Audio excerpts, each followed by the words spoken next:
the culmination of all hard work in a year of study. It is the day when you students can say, I've done it. It is an important milestone in your life, and today we gather to celebrate success. To our distinguished guests, sir, who will be introduced later, our beloved principal, Mrs. Crescencia Rico, my dear teachers as well as the non-teaching staff, devoted parents, and students, a pleasant morning. Each recognition day is not an end, but a new beginning. A time where we what we have planted throughout the year, we harvest the fruit of our hardship, struggles, and pain. They say losing is not always defeat, and winning is not always a victory.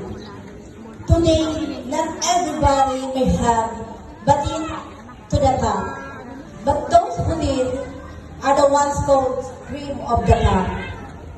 So, to our honorees, congratulations. We are proud of you.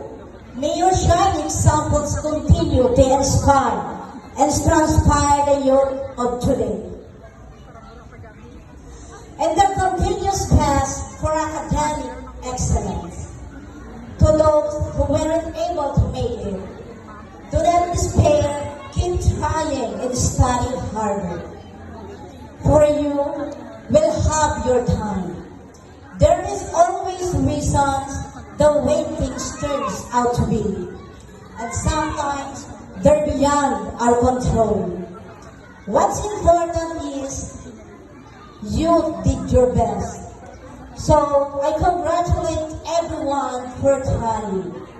To the parents and guardians who have worked so hard and gave their best to their children, no matter how hard life. Hats off and to the teachers who have done their tremendous task. A job well done. Again, welcome to the school year 2025 Recognition Day Ceremony.